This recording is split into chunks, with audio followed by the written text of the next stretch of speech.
Thanks to all the audience who follows our broadcast. We have the honor today of having Dr. Paul Park. Dr. Park is a professor of neurological surgery and orthopedic surgery, director of Neurosurgery Spine Program at Michigan Medicine at University of Michigan. Today, Dr. Park is going to share his lecture, The Impact on Enabling Technologies on Minimally Invasive Spinal Surgery. Please type write your questions in the Q&A panel. I will read them at the end of Dr. Paul Park's lecture. Welcome, Dr. Park, and thank you for sharing your time with us. Your microphone is all yours.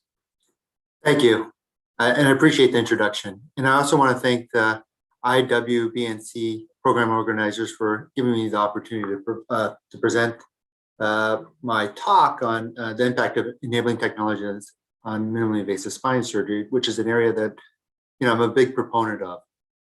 Here are my disclosures. So I want to begin by talking about what are enabling technologies. I just want to define the term because it's something that actually is talked about quite a bit.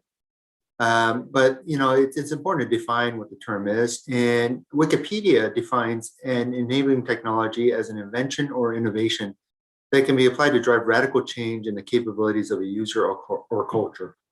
And I'm going to highlight drive radical change in the capabilities of a user. And that's what I'm going to really focus on. I have a couple examples of enabling technologies as pictures. One is the phone, and the other is the electric motor, which I think has a lot of press these days with the electric cars. And these are no question enabling technologies that really drove radical changes in our society. Another characteristic of an enabling technology is that it will evolve over time. And what I mean by evolve is as a technology is refined, it undergoes multiple iterations, it improves.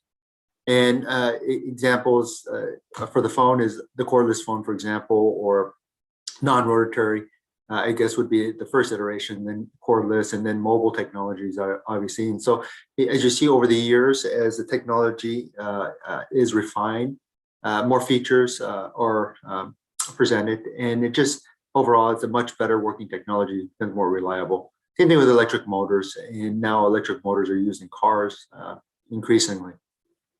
So when it comes to spine enabling technologies, I think there's no question that the pedicle screw and the screw rod construct are huge inventions or technologies that drove radical changes in our capabilities to treat our spine patients. Prior to pedicle screw fixation, for example, we were relegated to using hooks and sublaminar wires, and fixation just was not great. We could not treat a number of very significant conditions adequately. But the pedicle screw and the screw rod construct changed all that. So I think there's no question this is an enabling technology that really drove radical change. The polyaxial head is just a refinement on the pedicle screw, the fixed pedicle screw head. And obviously percutaneous pedicle screw rod construct, when talking about minimally invasive spine surgery, was a huge advance as well. So these are all enabling technologies that have really changed our capabilities. Another enabling technology, and this is the one I want to focus on because it has such a big impact on minimally invasive surgery, at least in my mind, and that's my opinion, is spinal navigation. And the reason why is there's two big barriers to adopting minimally invasive spine surgery. And this is just not my own opinion or thoughts. It was actually, as I recall, a question posed to a group of surgeons at one of our society meetings is why don't you do minimally invasive or perform minimally invasive spine surgery? And one of the biggest roadblocks or hurdles was the lack of direct visualization of the anatomy. When you do a traditional open spine operation, and we do a lot of posterior surgery, obviously, we strip the muscles off the bone, which is actually the morbidity associated with open surgery, but it exposes the bony anatomy. We see the spinous processes, we see the joints, we see the transverse processes, and that automatically orients you. And we do it subconsciously, but we know where midline is. We know our trajectories, like we know roughly what 30 degrees is, for example, if you're putting a pedicle screw in. And it's done almost subconsciously because we could see the surrounding anatomy. But with a minimally invasive procedure where your field of view is very narrowed, if you're using tubular retractor, for example, and you only have like an 18 millimeter tubular retractor, and you don't see much of the anatomy. So there's this concern of being not in the right location or having an incorrect trajectory leading to a complication. I think it's a very valid actually concern. I give another talk on complications for minimally invasive spine surgery, and that's the root cause of a lot of complications. So it's a very valid argument. The other issue or barrier is the fact that because we don't see the anatomy so well, we're reliant on something other than our eyes, and that's typically fluoroscopy. And we're, as a spine surgeon, we're all comfortable with fluoroscopy. However, there's downsides to fluoroscopy. It's 2D guidance, so even using a fluoroscope, we can be misled in terms of our trajectory or localization. And it's also associated with increased radiation exposure. And I, as a minimally invasive surgeon, when I first started, there's no question I had an excessive amount of radiation exposure. I would hit the 5-minute warning on a fluoroscope, not infrequently for multi-level minimally invasive cases. And so as I've gotten older and understand the dangers of radiation, it's become a big deal to me. It's an occupational hazard. And if we could avoid radiation, I think it's much better for us as surgeons, just in terms of our livelihood. So the impact of spinal navigation is huge in this sense of overcoming these two barriers, because with 3D navigation, with our ability for localization, seeing the surrounding anatomy, and with trajectory views, this kind of minimizes all the barriers that I've just mentioned. And I'm going to sort of show that in my presentation. And it's going to be a step-by-step approach where navigation has evolved to become this, I think, very useful tool. And again, it's an evolution in technology, again, which is sort of a characteristic of an enabling technology. So I just want to give a little bit of a historical perspective on spinal navigation. I'm not going to dwell on this. This is not really a didactic talk so much, but I think it's interesting to see where technology has come from, and I'm interested in history to a certain extent as well. So spinal navigation was introduced in the 1990s, so now it's 25 years or so, maybe longer than that. And it met the need at the time for improved accuracy of screw placement. In the 90s, pedicle screws was still new technology, so placement of pedicle screws was difficult. We didn't have our comfort level. We didn't have maybe some of the techniques we have now for placing pedicle screws without, say, navigation. And so this is one of the first papers, and it was just a laboratory paper looking at image-guided insertion of pedicle screws. And it's a proof of concept in the laboratory. And you can see here's the technology and the diagram showing the feasibility of using this for screw placement. And, I thought it was interesting to see that 1995 is where all the laboratory work was being performed. And that translated into clinical application, obviously. Worked in a lab, and it was transitioned to, clinical usage. And early spinal navigation, like all new technology, had issues. And I think we're very familiar with that. Whenever we see some new technology that looks great, it's advertised. It's not necessarily spine surgery, but any new technology, we may purchase and use it, and we find it doesn't work very well because it's new. It needs to work. There are a lot of usually bugs with new technology that needs to be worked out. And it was no different with spinal navigation. The initial iteration required preoperative CT, so you had to get a special type of CT, and intraoperatively required surface merging to the spine. And maybe people aren't familiar with that, but we had to register the CT that's on a computer station to the actual spine, and that required manual point registration. That was a time-consuming effort, and it was unreliable at times. And the other problem with early spinal navigation wasn't widely available. It was not in all hospitals, for example, and it was costly. Here's just an example of the point surface merge that was required to register the preoperative CT imaging, which is on a computer, is a 3D model, to the actual spine. And this is using a pointer that's registered and picking points on the actual spine. And this kind of onlays onto the computer model to register it. And so navigation is feasible.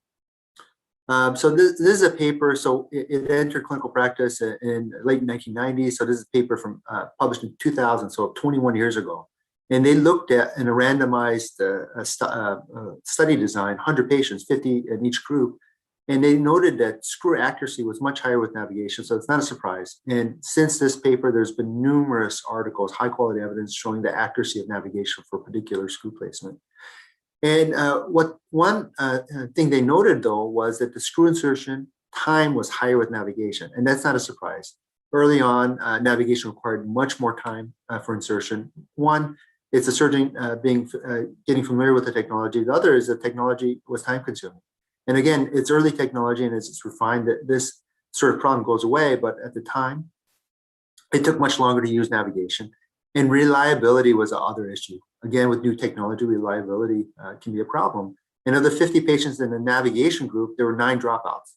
So almost 10%, or actually almost 20% of the time, navigation didn't really work very well. And the reliability issues were inaccurate pre-op CT, malfunction navigated pedicle probe, et cetera, as computer hardware failure. So again, this is just a reflection of new technology. Another issue obviously was cost and expense. I think, as technology improves, cost comes down, and as it improves, the value argument can be made that it actually provides an important component, and with the cost decline in the cost benefit ratio, or cost ratio is improved in terms of a hospital acquiring the technology. So at least in the United States, all hospitals have navigation now. So contemporary spinal navigation, again, most if not all hospitals, at least in the United States, have the technology, because for brain tumor surgery, for example, standard of care, so all hospitals have it. And accuracy has been absolutely confirmed. And time efficiency, which was the other issue with this new technology, has really improved markedly, to the point that I would argue that, at least for multi-level spinal procedures, utilizing navigation is much quicker, actually, for screw insertion. And there's some data to support that.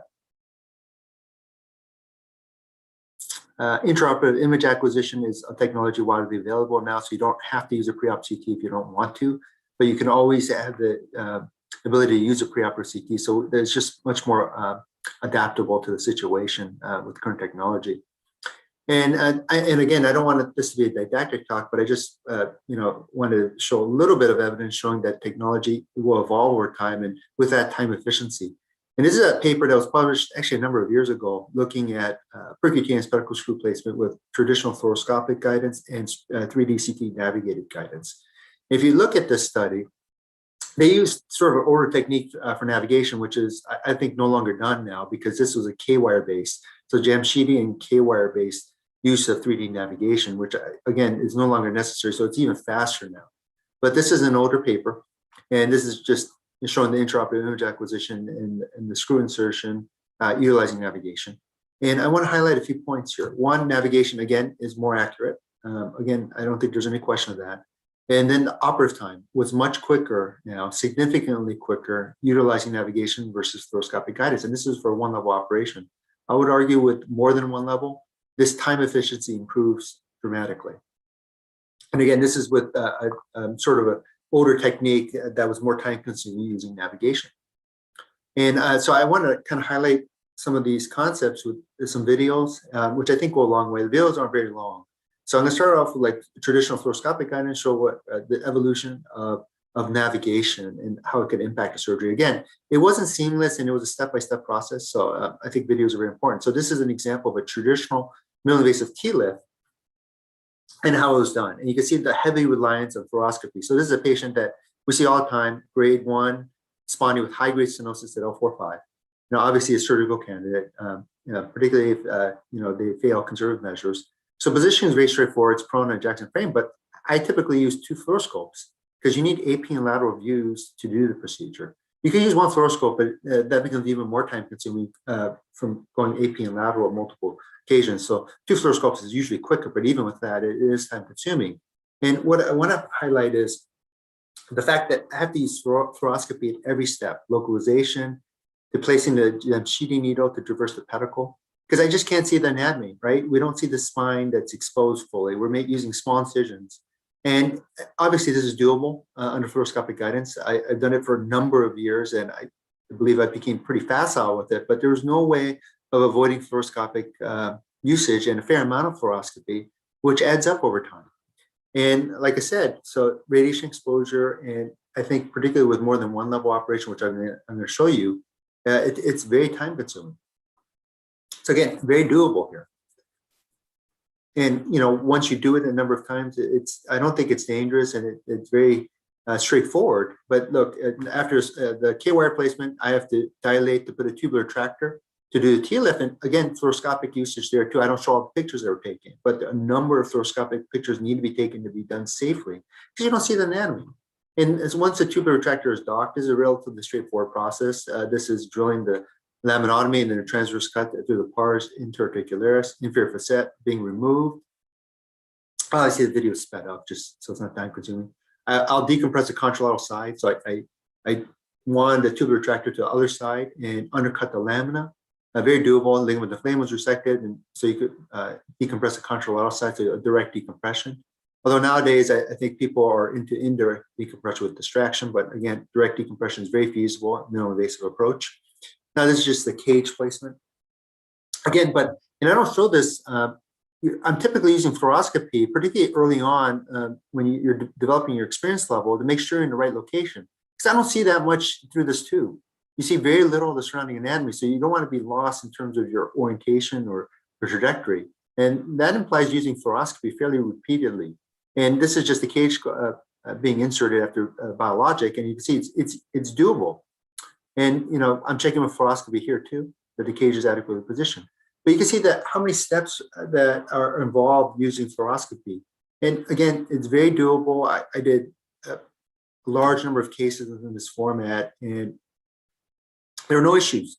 But I was frustrated, and I'll show you why, with multi-level cases about the time that's involved in the degree of fluoroscopic usage. And again, I think for new surgeons, who aren't comfortable not seeing the spine, not seeing the anatomy is a real big barrier. And you can see I don't see the anatomy hardly at all here during this approach. And I'm just going to progress this because you don't have to spend too much time on it, but you can see it's very doable. See, with the MIS approach, got a good decompression and reduction of the spondylolisthesis, and you'll see that the direct decompression works really well. So a very feasible procedure with traditional fluoroscopic usage, but it is a barrier for surgeons who want to adopt this technology if they're not comfortable with that. And this is I want to show in this video the next step where, you don't have to use fluoroscopy for screw placement. So this is a transition point for me. This is another MIS TLIF. And so in this workflow, I've already put the cage in, and I did use fluoroscopy for that. But once the cage is inserted, I'm going to actually use this enabling technology, which is spinal navigation, to put the screws in after the fact. As you can see here, I'm not going to have a fluoroscope in the field of view at all. So this image acquisition device is positioned in the field. We get a 3D image, which is auto-registered to a navigation system. And it's a simple two-step process, no Jamshidi, no K-wire. There's a navigated alt tap. There's a sharp point to start your entry site. Then we're going to create a particular track. So it'll be a simple two-step guide wireless process where I'm going to create a particular track here. Under navigation, this is done a number of years ago, so that you don't see that screw representation here. But once a particular track is created, I'm just going to insert a pedicle screw. So a simple two-step process. It takes less than a minute per screw, if everything goes as expected. You can see the screw is inserted here. Again, we don't have a screw projection. But this is one of the first iterations of this. But you'll see that in subsequent videos that there will be a screw projection. But again, two-step process. Placing the screws. The TLIF cage was already presented, already inserted, utilizing traditional fluoroscopy. But I'll show you in a later step with navigation. Every aspect of the procedure can be performed in navigation, which I think again lowers a barrier to adopting a minimally invasive procedure. If you're not comfortable without being able to see the anatomy directly. And so I'm going to just progress through this because I have another video to show the issues with a multi-level case using traditional fluoroscopy, and particularly with a deformity. So this is a patient with significant spinal deformity. And I've already done the laterals here using fluoroscopy, which I don't think needs to be done anymore. But I just want to highlight how much fluoroscopy usage is required for a multi-level case. This is like an 8-level operation, but you can see AP and lateral fluoroscopy, how many pictures that need to be obtained. I think I used over 5 minutes of fluoro time here. And with a deformity, which this patient has, it's constantly wig-wagging the fluoroscope to get an orthogonal view, and then tilting the patient so that you have an orthogonal view on AP to place these K-wires safely through the pedicle. It is a huge amount of fluoroscopic usage here. And I'm just showing you the screw placement. I don't show you the fluoroscopy that was used for the cage placement that was done laterally. And again, this was done over like a decade or more ago. But it's just a significant amount of fluoroscopic. Here's placing in the thoracic spine, obviously. And, again, 5 to 10 minute fluoro time and time consuming. The technician has to go through AP and lateral multiple times at each level. So a huge amount of radiation exposure, but doable. And here are the x-rays to show that.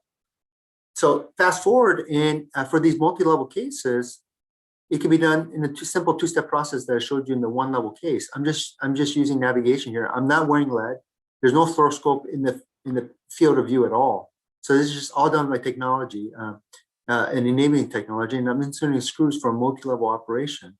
And so I don't get any personal radiation exposure, and it's actually much more time efficient. I could actually plan where the screws are a little bit easier than fluoroscopic based. So this is a huge step forward, I think. But the caveat here, and this was years ago when I was doing this, is I'm not using it for any other aspect of the procedure. So while it lowers the barrier for putting percutaneous screws in, I think for patients who aren't familiar, or surgeons who aren't familiar with using fluoroscope to do that, it doesn't really help you with other aspects of a minimally invasive procedure. But this was years ago, and technology has evolved. As I said, that's an aspect of enabling technology that will evolve over time. And so if you look at where spinal navigation has gone, it can be used for almost every aspect of the procedure. For the retractor placement, say the tube for T-lip or lateral, for example, the decompression, you could assess the extent of decompression. Now we have navigated drills. So you could actually navigate drilling. So it could help you with the decompression because you can be very precise in what you're decompressing. Cage placement, whether it's T-lip, laterals, any sort of cage, navigation is very helpful with that, and it minimizes the need for fluoroscopy. Other aspects of procedures, like I've been talking about degenerative disease, but like tumor resection, corpectomies, osteotomies, navigation can impact every aspect of this procedure. I could actually list more. Here's just an example of using a navigated-osteotome to do a non-block resection. Navigated-osteotome to do PSO, you can be very precise in your osteotomies. But I really wanted to focus on how navigation impacts minimally invasive procedures. So the lateral lumbar antibody fusion is a huge, now I think, or popular minimally invasive technique. And I'm going to highlight how navigation really can be used in every aspect of the procedure, and it does lower the barrier for entry. And I've seen that in my own institution. I think we all use navigation, all spine surgeons do when they use when they perform laterals now, because in a way, it's helpful because for the average neurosurgeon, they're not as comfortable with the anterior or abdominal anatomy. It's unfamiliar. We're very comfortable with posterior approaches, but not so much with anterior approaches. And so having the ability to see three-dimensionally the structures like the great vessels or potentially where the kidney is actually very helpful in overcoming that initial barrier to trying this approach. And I think it would be safer. And it does minimize the need for fluoroscopy. I'm going to show you how navigation can be used for every aspect of the procedure. So in a typical straightforward case, at least now for me, I don't use a fluoroscope at all until the cage has already been positioned. Once the cage is inserted, I get a spot fluoroscopy to make sure it's adequately positioned, because I've become very comfortable with the technology, and I'll show that to you. So this is positioning for the patient. Just use a Jackson flat and just a roll to open up that interspace between the lower rib cage and the iliac crest. And you need to securely tape the patient if you're going to use this technology, because you don't want any motion, because that could result in a navigation error. So you have to follow some key steps here, but secure the patient laterally, place a reference frame. That this could be either in the anterior superior iliac spine or the posterior superior iliac spine. It depends on what level of spine I'm treating that I place these pins. Typically, if I'm doing L4-5, this will be more along the posterior superior iliac spine. Image acquisition. Now you can use a pre-op CT and register with using the fluoroscope intraoperatively, but I do have access to this technology, so I do use intraoperative image acquisition. And I get one spin, and that incorporates 4 spinal levels, like from L1 to L5, for example. And I don't have to respin at each level. That's a frequent question I get asked. Do I have to get an intraoperative CT at every spine level? That's not the case. Actually, you can do all 4 levels. There may be a little bit of motion error after cage placement, but it's really not that big of a deal. And I would argue you don't need sub-millimeter accuracy for placing these cages into disc space. A couple of millimeters error is not that big of a deal because we're putting a cage in a relatively large disc space. What I would recommend is, so the frame is in the iliac crest, is starting farthest away, like L1, 2, and then marching toward the frame to minimize any sort of navigation error if you're going to use this technology. This is a very important tool. It's a multifunction tool. It's a navigation pointer, nerve stimulator, initial dilator. So it's multifunction. You're going to see this quite a bit in my videos that I'm going to show you here, that how useful this is. So it accomplishes 3 different roles. And this is just an example. So I'm going to use that navigation pointer at the skin. This is how I mark the skin incision. I project a point. So on navigation, you could project a point like 200 centimeters beyond the tip. And this gives you an idea of where that, where the trajectory of that tip is pointing. And at the skin level, I'm going to mark a point that's orthogonal to the target disc, like I'm showing here. And that's how I make my skin incision. And I'm not using a fluoroscope at all, so I'm not running lead during this procedure at all. And then once the skin incision is performed, I split the abdominal musculature into the retrocranial space, and I'm using this navigated dilator. Now, you don't see a yellow point at all because that's a projection line. So that tip is where the blue point is.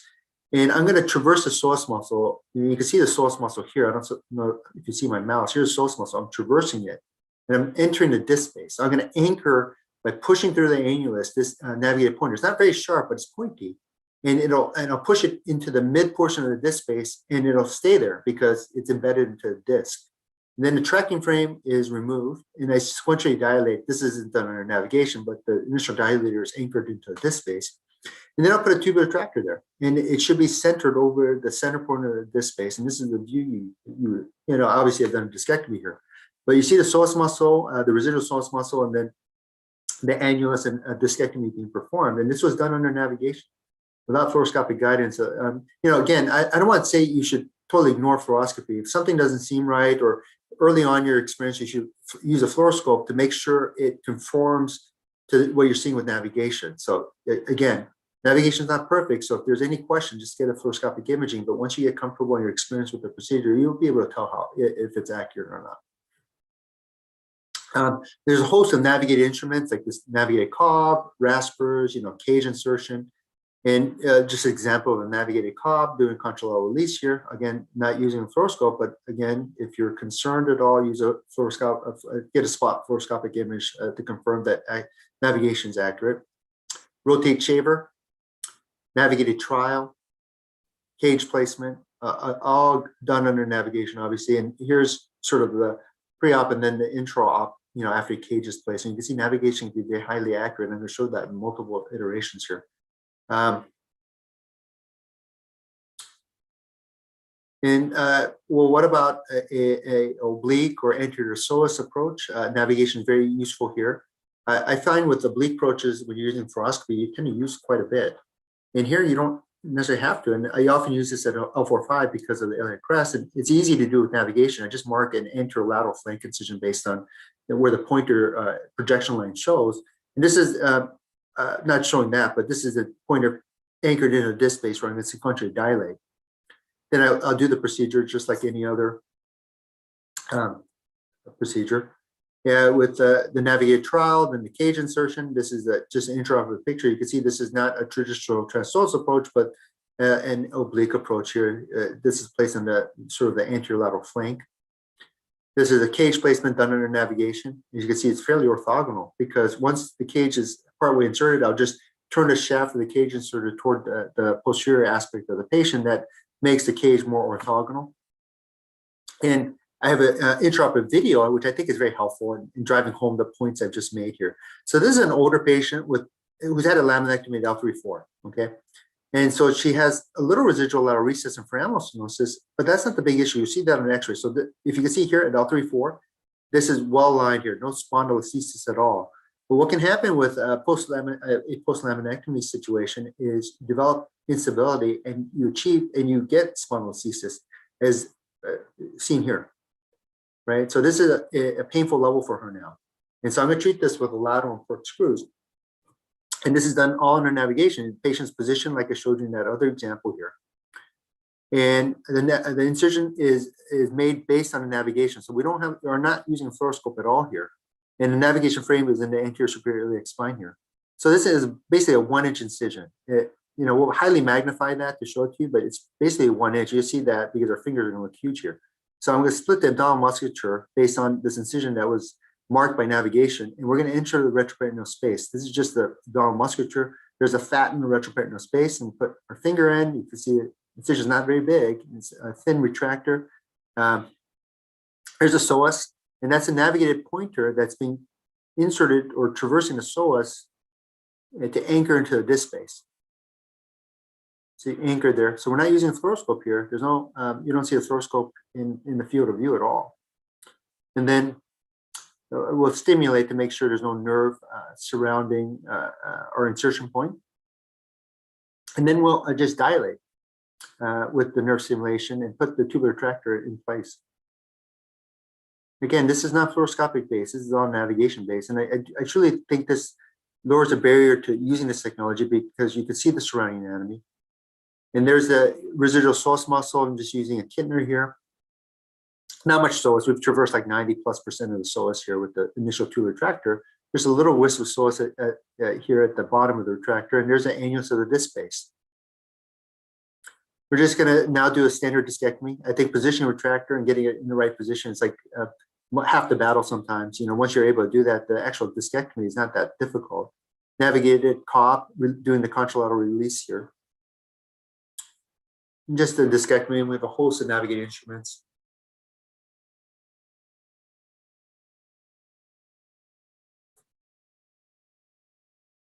And it so a navigated cage inserter. That was a navigated trial. I'm sorry. Yeah, biologics, and then the cage is going to be inserted.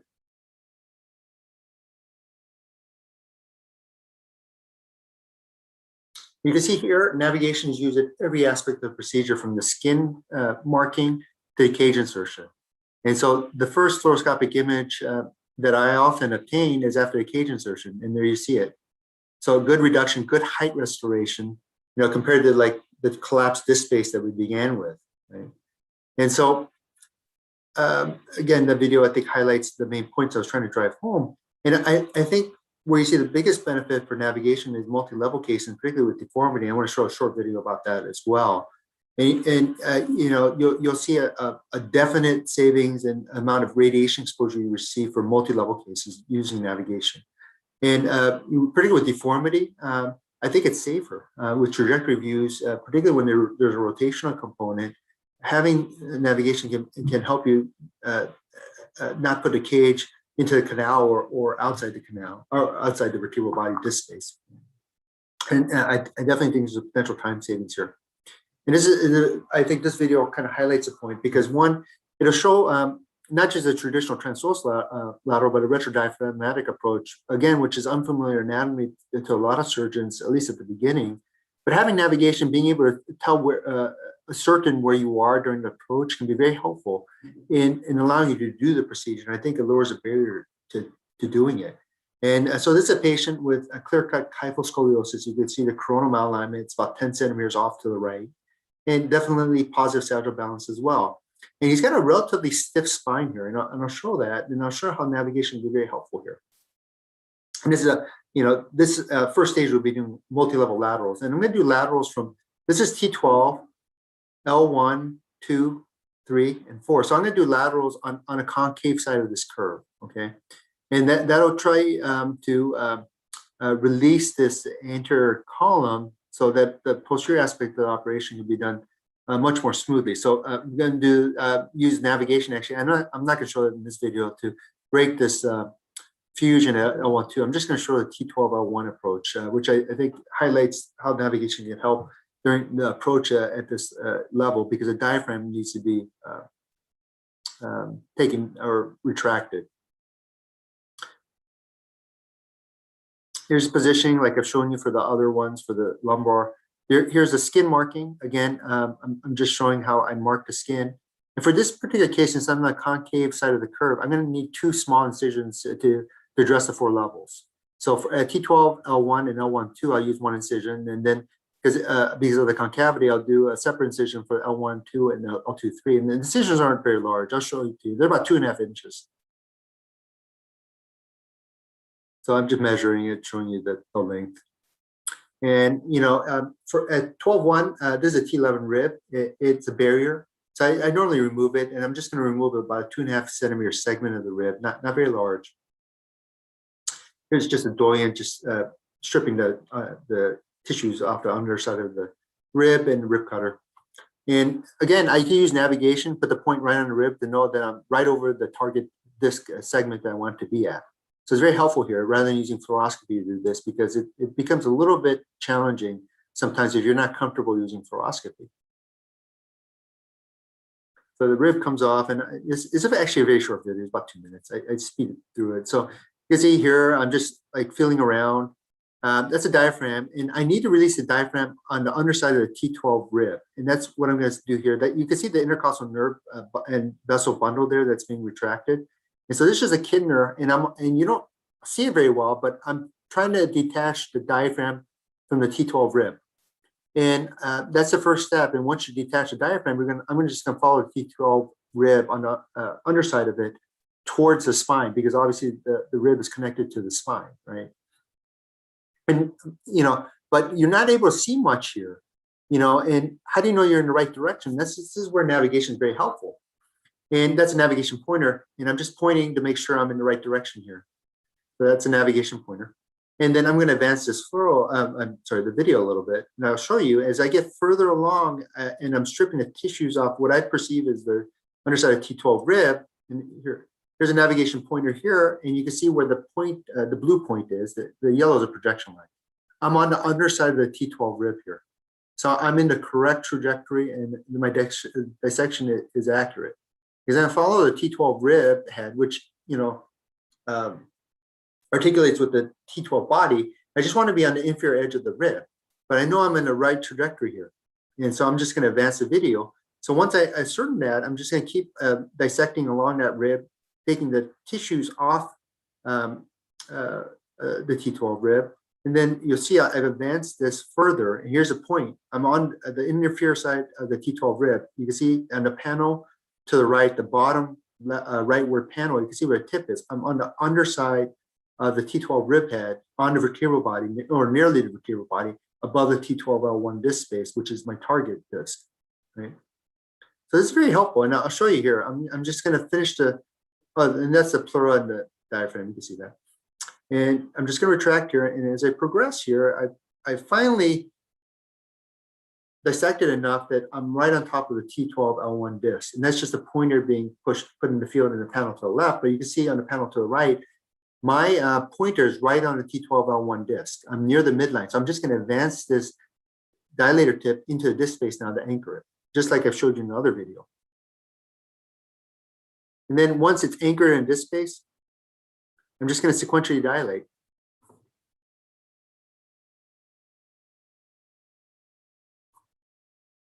And put the tubular retractor in place, and then it just becomes a standard operation now. There's a disc space. Not much psoas here, obviously. Psoas ends in this region. And just doing a standard discectomy, but placing the retractor is the most important part, and that navigation is very helpful here. I didn't use fluoroscopy at any step of this process, so no fluoroscopic image guidance at all. This is all done purely under navigation. And I'm just going to progress the video. You can see the cage being placed, the trial being placed, the cage being placed, and I'll do the level below that and use a navigated cob and osteotome to break this fusion. I don't have the video to show that to you, but that would be the next step. And I'll show you the full construct here. So here's the sagittal profile improved, and you can see that with the lateral releases and placing a cage, the coronal malalignment is completely fixed. So he goes from, I think it was close to 10 centimeters, I recall, to pretty much neutral here. It's just another example. This can be done very feasibly. This was done all under nav, laterals, and perk screws. As Jehovah's Witness, that's the reason why I show it to you. That with navigation, you can do every step of this process.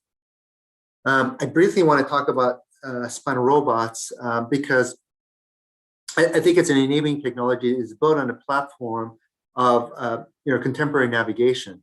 So if you, in one way of looking at it, a spinal robot is essentially just another form of advanced navigation. I think people would argue maybe it's not, but that's one way of looking at it, because a robot is a mechanical arm that serves as a rigid instrumentation guide. At least that's what it's done now, based on top of a navigation platform. And again, I'm going to go over time a little, but I think it's important to show this. And it has some advantages beyond conventional navigation. But the main point, and I'll reiterate, is it's enabling technology built on navigation. It lowers the barrier for minimally invasive procedures, because a lot of the robots were originally optimized for minimally invasive surgery. But it offers some advantages over conventional navigation. In terms of planning software, you could pre-plan screw and cage placement, and maybe that'll translate. It hasn't been shown yet, but it translates into more consistent operation, be able to plan better alignment potentially. So there's a lot of potential advantages of using this robotic platform. I believe in our infancy right now with this technology, and it will be refined just like navigation has been refined over the last 2+ decades. Here's just screw planning. So you could be very precise in your screw lengths and diameters, more so than what I showed you with navigation, where you're kind of like eyeballing it to a certain extent. You could plan it very precisely, particularly for multi-level operations. I think it's useful. You could plan the cage placement, size of the T-lift cage, where you want it in a disc space. Often we want it in midline, but what if we're trying to correct a coronal malalignment? We may want it off the side. So with pre-planning, you're able to do that more consistently and I think reliably. At least that's a promise of this new technology. We just have to show the benefit. But again, it's in its elementary phase right now. As the technology is refined, it'll be just much more useful. I'm showing you here just MIS T-lift, and you can see the robots used in every aspect of the procedure. Again, not using fluoroscopy here. The incision sites, the perimeter incision sites are based on the screw plans. And the screw insertion is very straightforward. We're just going to drill a screw track based on the screw plan, then insert a screw, typically connected to a screw extender, except on the side of the T-lift, and I'll show you why. And then, after the screws are placed, you can see there's the screw extenders there projecting on the right side. We're going to place a tubular retractor on the ipsilateral side. I'm going to get rid of the sound, but you can see on the screen there, I'm sorry, it's small. This initial dilator is being placed based on navigation, not fluoroscopy at all. So this is where the tubular retractor is going to go, and I want it sort of oblique to enter the target disc space. You can see it's very doable here. And then I'm just going to progress the video. I could see after we get the right location, we're going to take the tracking frame off and then sequentially dilate. And this is done without fluoroscopy. And I'm just going to project a video. And then we're going to place a tubular retractor, and then we'll confirm that it's in an adequate position. And then we're all set to begin the laminotomy and the T-lift. But again, this was not done with fluoroscopy. It was done utilizing a robotic navigation platform. Host of navigated instruments, just another video, just a navigated rasper. This is our cage plan. This is where we want our cage to go. And I'm just rasping the disc space. This is the actual cage being inserted. You can see it's going to follow the screw plan, or the cage plan. And again, I'm just showing that you can put a pointer, certain that you've place the cage appropriately. Here's just pre and post video. This was done with utilizing a robotic navigation platform. Single position and navigated laterals are definitely doable now. And again, this is a minimally invasive procedure, so one-stage operation. And with the robot, particularly the lateral on the downside screws, makes it so much easier. And this navigated robotic platform is done for used in every aspect of procedure, from skin insertion to the lateral cage insertion. And this is the pre and post-op imaging, again, utilizing this enabling technology. And again, I think it lowers a barrier to attempting to do this. Without this technology, I think you're more reticent to try doing this under fluoroscopic guidance. This is just one more case example really quickly. I know I'm a little over time. Is 73-year-old gentleman who's had a prior fusion. We see this all the time, adjacent segment disease. But this degree of adjacent segment disease is actually fairly pronounced. He's got a coronal malalignment with disc-based collapse. The disc is completely gone. And it's eroded the end plates of L3 in this case quite a bit. A T-lift here would be a challenge, right? Here's an MRI. You can see adjacent segment stenosis. This is the L3-4 level. Again, what can you do? MIS laminating T-lift, like I showed before, sure. But I think placing a cage, very much of a challenge here, and you may not get that much disc height restoration. Lateral lumbar end wide fusion would be a good option, but traditionally it would require a position switch, a two-stage operation, and that's typically a challenge. And I would say two-stage, not single position lateral, because he's got existing posterior instrumentation. So a newer technique is a prone lateral, or I'm sorry, the prone, lateral interbody fusion. But adopting a new technique, a bit of a challenge, as a barrier. But for me, I started to do this technique, and navigation was really helpful. With navigation, I felt much more comfortable doing this particular newer procedure. And Juan Uribe's group in this, paper showed the feasibility of this, and they're using fluoroscopic guidance to do the procedure. You can see it's very doable in a prone position. And there's some advantages over the lateral, not just the fact that it's a single stage prone. And I'm going to use navigation, the navigation platform on the robot to do it. And you can see the patient is positioned prone here. And this is a pointer where I'm placing, or the fellow is placing, to mark the skin incision. You can see this is a projected point or line, and it's orthogonal to the target disc space. And this is the navigated dilator being inserted into the disc space here. The plus is the actual point. And then sequential dilation, placing the tubular retractor. You can see the navigated dilator is embedded in a disc space here. Serves as a guide. And then a host of navigated instruments that I've shown before. And this is, it's a collapsed disc space, so I'm using a small navigated cob at the beginning, then larger cobs. And again, I was a little bit concerned that if navigation was off, I'd ruin the end plate. So I did get some fluoroscopic views during this. Again, as I said, you don't want to completely trust navigation. You have to think about it and use your judgment, particularly with these challenging cases. And this is a larger navigated cob, then the sequential distraction with navigated trial, and then the actual cage placement is the expandable cage. And you can see it being inserted here. Often you have to sit on a stool for these prone laterals. And here's a cage insertion. So, you can see the height of disc height restoration here.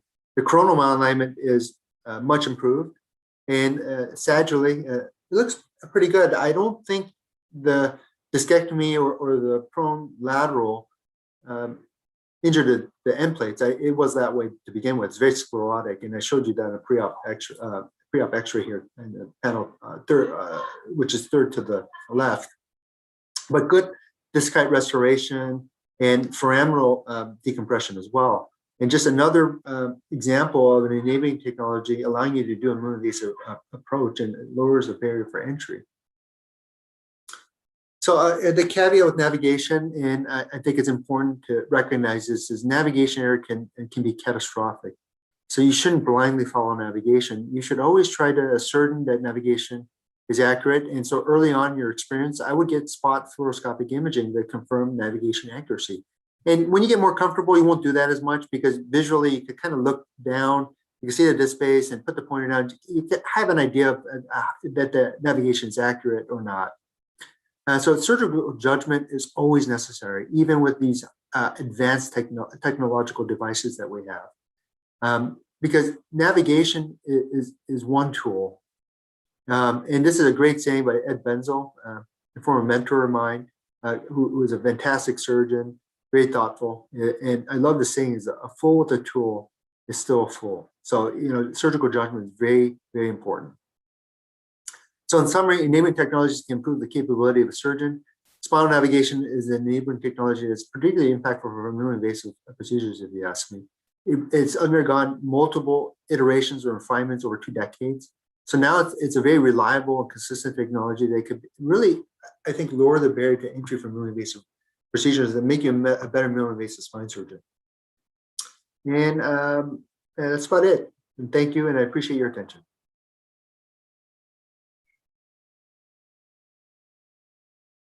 Thank you very much for such a great lecture, Dr. Park. This has been a very innovative topic. So now we have some questions from our audience. Dr. Madriña is asking, when you use neuronavigation for thoracic pedicle screws, do you choose depending on the level on an anatomical trajectory versus straightforward if desired?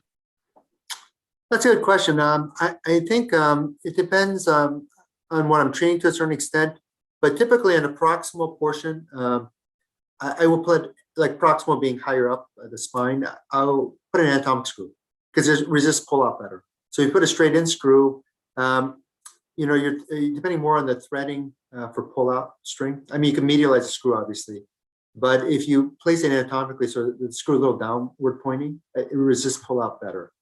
So I would put a more anatomic screw approximately. Distally on the spine, I would put a screw that's either straight in or slightly upward pointing, again, to resist pull out. Thank you. Dr. Park, I have a question regarding the accuracy of pedicle screws. So in your experience, what is the reliability of the planned screw trajectory versus the actual pedicle screw trajectory? Yeah, ahead. That's a great question. I think Juan Uribe's group had actually a paper on this published in, I believe, operative neurosurgery, seeing what the deviation is from the plan to the actual screw trajectory, and it wasn't very high.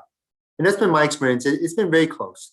But if you're, I'm talking about like if you're looking at group statistics, you're looking at large numbers, the mean error is probably very low. But occasionally, if we're talking about like individual cases, I've seen some problems with skiving. So, for example, and if it doesn't enter the pedicle correctly, or because the facet bone's hard and when you draw the trajectory, it may at the beginning deviate a little laterally, you could be off quite a bit. So skiving, particularly in the lumbar spine, will give you a lateral deviation, and it could be outside the pedicle. And you won't see that because you're tracking the handle, you're not tracking the tip, right? So it can be off. In the thoracic spine, because of the slope of the TP, if it skives, it'll skive medially. So it becomes a much bigger problem in the thoracic spine.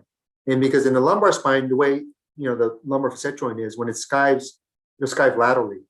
In the thoracic spine, because it's more, the TP is more like this, it'll skive towards the medially. So it can be an error.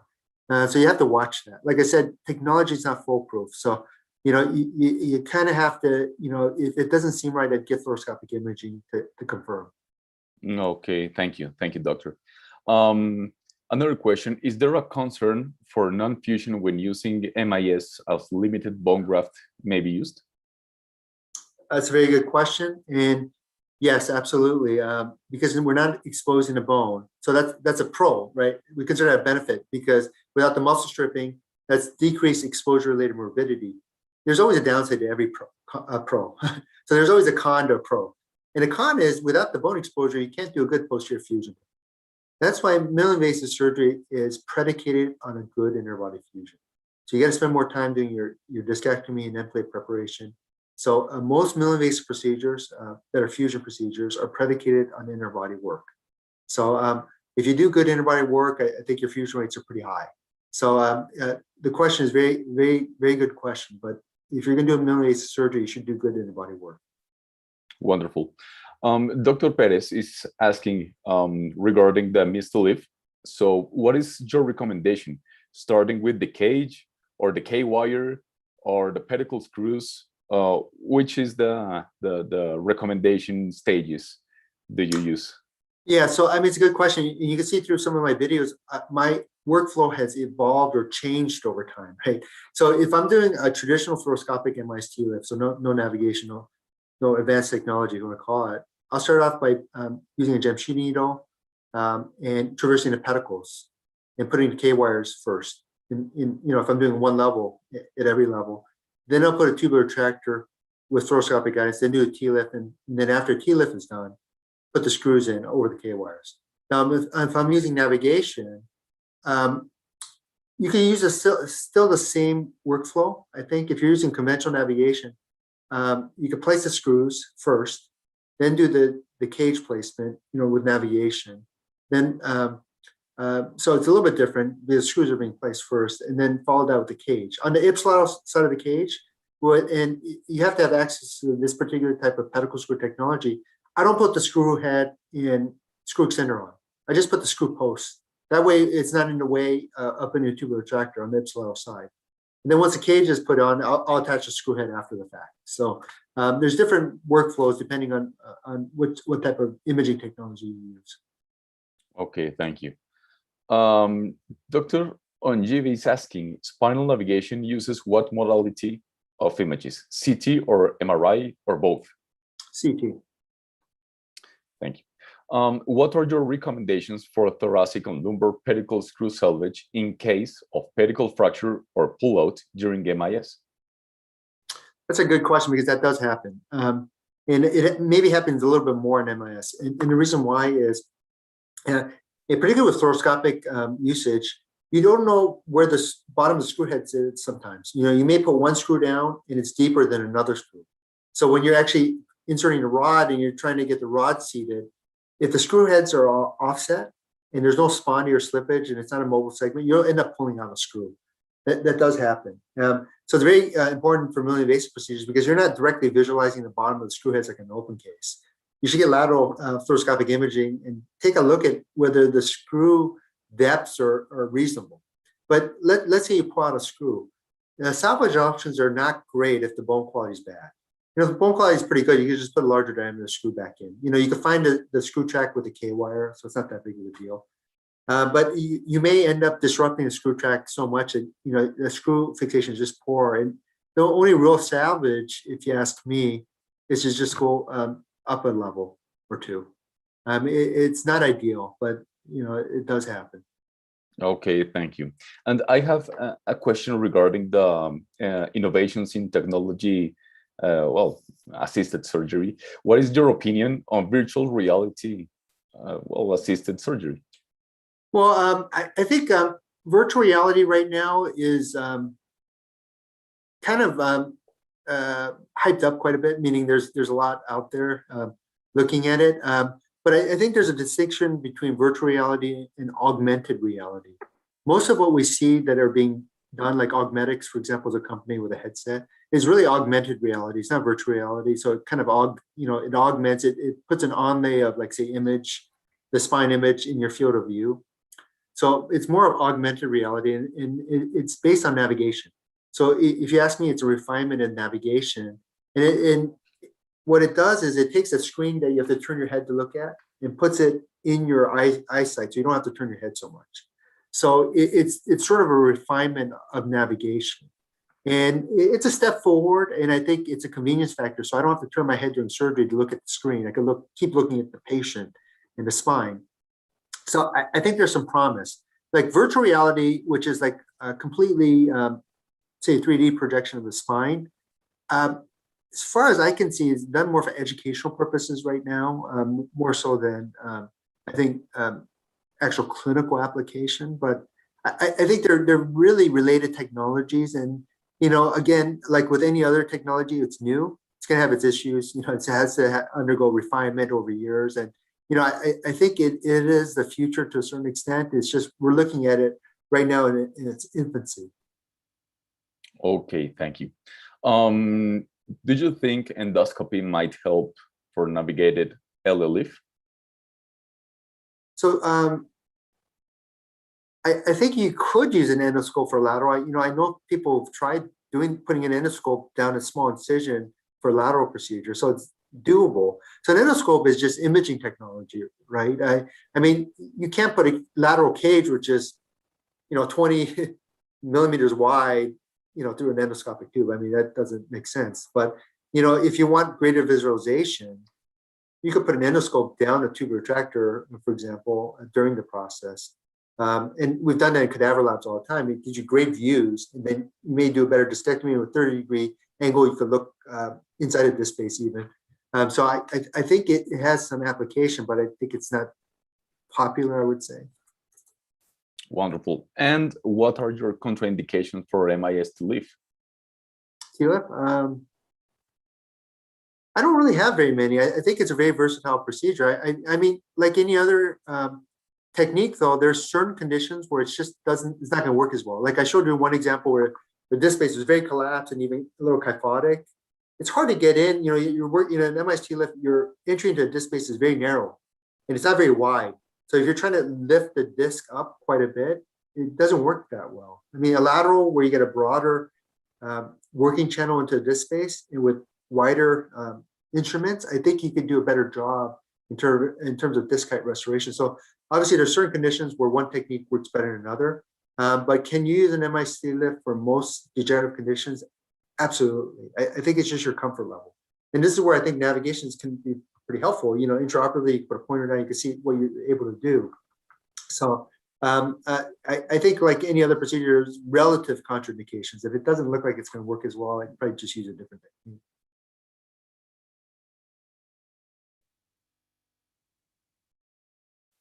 Thank you.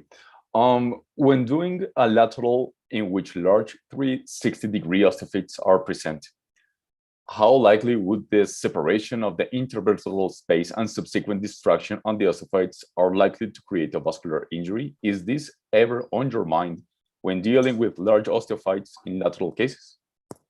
Absolutely. I do a fair amount of deformity surgery, and osteophytic growth laterally and anteriorly is actually relatively common. So I always look at the vascular anatomy. If I'm doing any lateral or anterior approach, a vascular injury is potentially life-threatening. So if I'm concerned that an osteophyte intrudes on a great vessel, for example, or I may inadvertently come very close to it, I'll have second thoughts about actually doing a procedure. Having said that, I think navigation is helpful there. You can put the pointer down, see where you are, where in terms of your osteophyte release compared to the vascular anatomy. So you can be very, I think it helps you a little bit there in terms of avoiding a vascular injury. Now, in terms of the degree of distraction, you know, we're talking about typically like 5, 6, 7 millimeters of extra discrete restoration or distraction. I don't think that impacts the vascular vessels very much. I think they tolerate that fairly well. Okay, wonderful. And I've got the last question for you, Dr. Park. Do you use any software or imaging protocol for post-op measurement of the spinal canal or foramen directly or indirectly compressed as an outcome analysis? Yeah, I do. It depends on what you're trying to do. For my average clinical patient, I don't do it. If they're feeling better, it doesn't really matter, you know, right? So who cares about the radiographic images if their symptoms are better? Now, if you're talking about research purposes, yeah, there's definitely software. There's I think SurgeonMap is a very popular one for alignment measurements. It works quite well. We have our own PAC system where we can measure foraminal height. So yeah, I mean, you know, it depends. It's mostly for research purposes that I would measure, not for a clinical situation, unless the patients aren't doing well. If they're not doing well, then obviously I'll look at various diagnostic tools to figure out why they're not doing well. Well, perfect. So on behalf of CIEN, I'd like to thank you once again, Dr. Park. This has been a wonderful lecture, and we are really grateful and honored for your participation in this 2021 IWBNC. Oh, great. Thank you very much. I appreciate the opportunity. Have a good day. Thank you once again. For all the audience, keep in mind this lecture will be available on our website starting next week. In a few minutes, we will have Dr. Roger Harrell doing his lecture, Development of a Comprehensive Curriculum for Spinal Minimal Invasive Spinal Surgery. To get a link for this upcoming conference, please follow the link pinned on the chat screen or check the program scheduled on our website, ciengroup.com.